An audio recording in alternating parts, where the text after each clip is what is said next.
All right, let's do it, guys. Let's break down Palantir stock as we're heading into a brand new week tomorrow. So we have to go over the charts, how we're looking right now, and where I see Palantir going in the short term. And I also want to go over the futures right now, which, guys, they're down.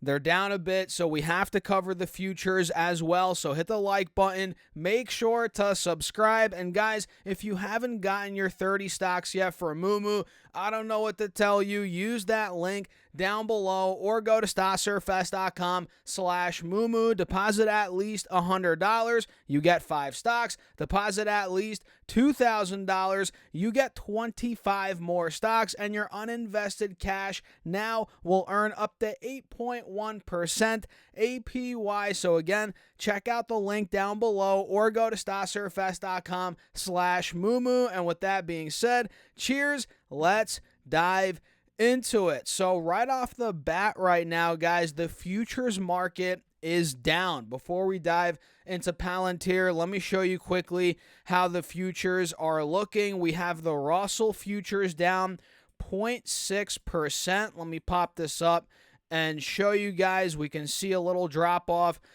here in the Russell futures. The NASDAQ futures are down about 0.5%. You guys can see right here the S&P, where are those at? The E-mini S&P futures, they're down about 0.5% as well.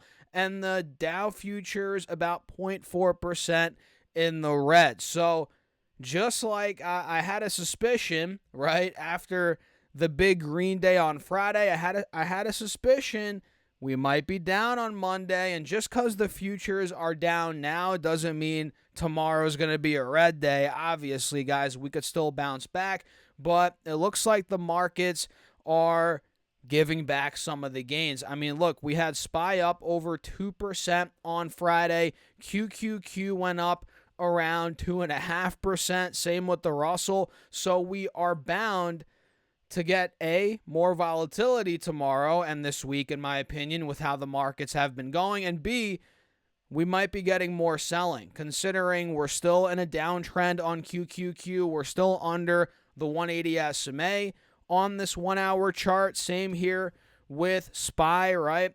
So at this point, guys, we're getting some resistance at these levels, which I kind of suspected that, and that's why I locked in gains on my NVIDIA call options, which we covered that in my last NVIDIA update. Make sure you guys go check that out. But I took some money off the table, some risk off the table, especially on the options side of things, because I figured there could be more downside, potentially, right? Obviously, just because the futures are down, again, doesn't mean they're going to be red or the market's going to be red tomorrow. But we'll see. Of course, we'll do more content tomorrow, guys, so make sure to subscribe, follow along for more. So Palantir hit $87 per share on Friday, $87.27 to be exact, and we pretty much uptrended all day, guys, hitting higher highs, higher lows. We went up 8.5% on the day, and this thing was just on fire, right? I mean, look, on the 5-day, 5-minute chart, we hit a fresh high on the, on the week, which is great, right? We took out the highs from Wednesday. Wednesday, we hit 84.50, right? So we broke out of there on Friday, which is awesome. On the 30-minute chart, you guys see this inverse head and shoulders. We called this out, did we not, right? This is playing out beautifully. You guys see the left shoulder there. The head's right here. Boom. We got the right shoulder right here. That's playing out nicely. And who knows? If the market continues green, let's say the futures go green, we have another awesome day tomorrow, Tuesday as well. Who knows? This might be going $90, $92. As you guys know, that is the big resistance coming up. If I pop this 1-hour chart up, you guys can see if I draw this line out, $92 is a big spot. That was resistance all throughout the end of February up until now pretty much. And we're above the moving averages on this 1-hour time frame. Keep that in mind. That's a great sign overall for the bulls.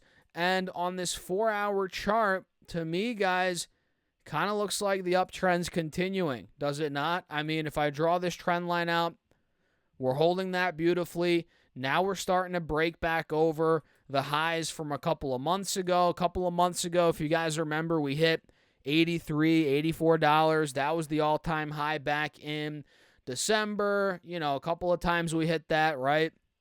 We broke out of it in the end of January, early February. Then we fell back through it. We got to $70 not too long ago.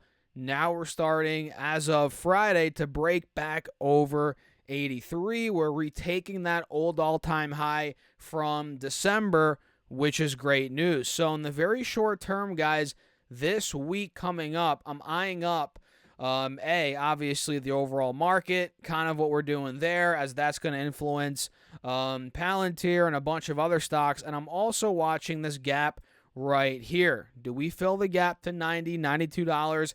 Does that level end up breaking?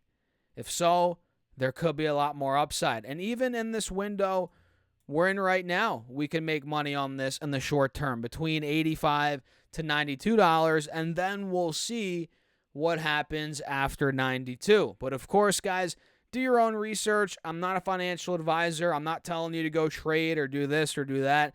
I am just showing you all what's going on the charts and kind of what's going on in my head, right? So I'm in this as a long term.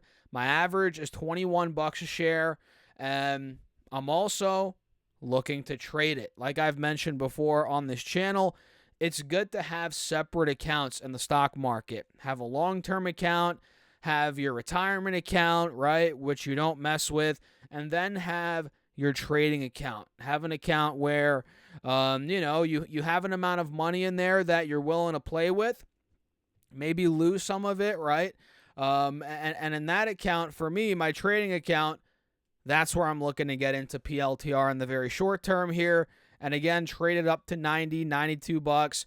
Maybe we start pushing higher. So I like the way we're setting up here. I'm not loving the fact that the futures are down. Now they're down even more. We have the Russell futures now down 0.75%. Looks like the NASDAQ's down now 0.6. Looks like the Dow futures are down about 0.5%. Same with the S&P. So it's going to be interesting, guys. I don't think we're out of the woods yet necessarily. At least that's what these time frames are telling me on SPY and QQQ, the 1 hour time frame in particular. I don't think we're out of the woods yet until the charts prove me wrong. So what do you guys think about that? Let me know your thoughts in the comments. As always, smash the like button. Make sure to subscribe.